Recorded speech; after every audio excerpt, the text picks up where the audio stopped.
Hello. Goodnight, my brain book. Rachel Manber. Have you ever stuck your hand in a tight place and tried to get it out in vain, and the more you worked hard to get it out, the more stuck it felt? The proper solution to get out of this situation is to act in the opposite way to what you are doing. If you use brute force, it will only make the situation worse, but if you can control your impulse to get your hand out quickly and relax your hand completely and put your hand deep in the place, you are creating more space, and you will be able to release your hand as easily as you entered it. 1. Accept it. What you resist lasts. The principle used in this example is similar to the one we should use with insomnia and sleep problems. For example, if you want to sleep but suffer from insomnia, what method do you use to cope with this situation? You will put all your effort into trying to get rid of insomnia by focusing on sleep and trying to stop yourself from thinking, but what you are doing will create effort and stress, and this will not help you sleep, but on the contrary will make your situation worse. Change the way you view or accept insomnia, and be more open to it. When you approach the situation in this way, you will be calm enough to fall asleep easily and the problem will be solved. The more you can reduce the pressure you put on yourself, the pressure here is asking yourself to sleep now, the less pressure you put on yourself and the easier it is to fall asleep. The more urgently needed to sleep, the more difficult it is to fall asleep. It's usually hard to fall asleep at night when you have an important appointment the next morning. Why? Because in this case you have a lot of pressure to sleep quickly. When you try to sleep on purpose, you won't be able to easily, but in the middle of the day you can find yourself sleeping on the couch watching TV quite easily. Because the opposite is also true, the more pressure there is not to sleep, the easier it is to fall asleep and not to sleep harder. This is a method that nurses use in emergency rooms at night. For example, if a patient cannot sleep, the nurse tells him that the doctor will come soon to see him, so she asks him not to sleep. This succeeds in making many patients fall into a deep sleep because they are under the pressure of staying awake to be seen by the doctor. 2. Sleep system. 2 things control the sleep process. Biological clock. Motivation to sleep. Biological clock. The biological clock controls the timing of sleepiness and wakefulness by releasing chemical signals during the day that make you feel alert, and the disappearance of these signals at night makes you sleepy. So if you go to bed too early or too later than usual, unexpected, in relation to your biological clock, then you will have trouble sleeping or you will sleep poorly. If you want to sleep well, you must respect your biological clock. She sleeps and wakes up regularly and consistently every day. Sleep impulse system. Let's move on to the second thing that controls sleep, which is the sleep impulse system. This system is called the internal equilibrium system, and its function is to balance between sleep and wakefulness. The larger your sleep-inducing system, the deeper this allows you to sleep, and the more rest you will feel. So you can make that motivation even bigger. Get active during the day. If you use too little energy in your day, you won't have a strong enough drive to get a good, uninterrupted sleep. The drive to sleep is strongest when you are awake and active during the day. Also, don't try to compensate for your sleep deprivation by increasing your consumption of caffeine and stimulants in general. Caffeine blocks the production of some chemicals essential for deep sleep. It sends the wrong messages to your body and prevents you from creating a proper sleep drive. 3. Train your active mind to be calm. In the previous points we talked about the sleep system, and now we will talk about preparing our brain for sleep. Let's start with what we'll call mind exercises. Why do you feel so tired all day, but when you put your head on the pillow you find yourself so energized, as if someone had pressed your start button?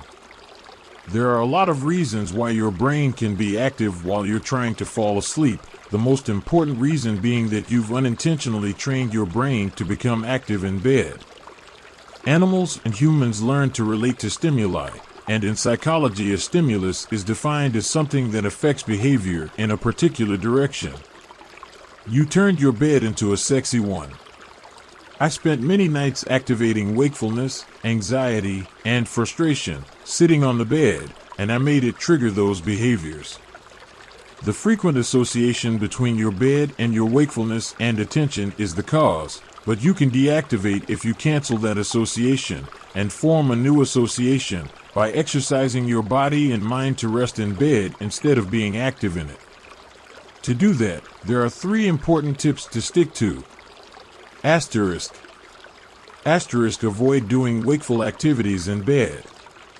The first thing that you should avoid is doing any activity that you do only when you are awake, and these activities include using the computer, writing messages on the phone, talking on the phone, playing games, or any activity that causes your body to feel awake in bed.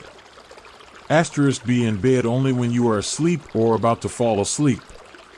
The second thing is to only go to bed when you want to sleep and feel sleepy. It is possible that when you start applying this rule you will sleep poorly, you will only be able to sleep later, but you should think strategically and accept that the current few days of insomnia are the price of building a good sleep regime. Asterisk. Get out of bed if you can't sleep. The third thing is to get up from the bed if you cannot sleep. If you want the bed to remain as a place connected to sleep as we have agreed, you should get up from it when you feel insomnia, and it is preferable that you leave the room as well. Get up and do any other activity, but only as long as it doesn't help you become more alert or more alert. Watching TV in another room might be a good option, but you shouldn't watch a program so intense that it will keep you up until it ends. A buffer period between your daily activity and sleep. Also, among the things that will help you calm your mind is a buffer period between the energetic personality that you enjoy during the day and the relaxed personality that is required to sleep. By buffer, I mean you set aside a period of quiet before bedtime each night, in which you set aside time to do activities that will enhance comfort and separate you from your personal life. A buffer zone for an hour, for example, every day in which you do a calming activity. For the calming activity that you will do, there are many suggestions. Choose what suits you best. People differ in the way they approach different activities, for example, in playing cards. There are people who play cards without any interest to have a good time, and there are people who struggle to win the challenge in the game. Asterisk. I get out of bed at the same time every day. You also have to organize your sleep and wake up regularly every day. You might say there is a conflict because I told you to go to sleep only when you feel sleepy, and now I ask you to go to sleep and wake up regularly. What should I do if it's bedtime and I'm not sleepy? Follow the second rule of thumb. Only go to bed when you're completely tired and sleepy, but even if you sleep late, keep a consistent wake-up time. If you keep a fixed time to wake up, for example at 8 in the morning, when you sleep at the time when you feel sleepy and tired, suppose at 4 in the morning, by doing so, you are building more motivation to sleep, which you will use the next day. If you wake up every day at the same time, you will start to feel the feeling of falling asleep at the same time every night. That is, your body will learn to fall asleep at certain hours at night, just as it wakes up at certain hours during the day. Make time to worry. Also, one last thing to keep in mind is that all day long you're busy, so you don't think about the things that happen in your day because you're busy with new events. You don't have time to evaluate rather old events or think about them. So when you go to bed, you think about the issues that happened to you during the day because you are not busy. To break this habit, set aside time to worry, a time in the day other than bedtime. If you take the time to think about the things that cause you anxiety about the events of your day, then you will be less likely to follow you to bed. Assuming that anxiety came to you in bed, and you found yourself thinking. At first try to ignore it, don't think about it, if you can't record it. Asterisk, write down the thoughts that need solving and tell yourself that you will think about them when you wake up, and if you can't, leave. Asterisk, go to a second room and do any boring activity to calm this mental activity. Challenge your anxiety about insomnia. On the occasion of the concern, let's talk about one last important thing. Imagine two people who have a different reaction to not falling asleep easily. They both woke up in the middle of the night and tried to fall asleep to no avail. Asterisk, the first one freaked out when he looked at the watch and said, "It's 2 o'clock. If I don't sleep in 20 minutes, I will lose my desire to sleep and it will become a big problem for me."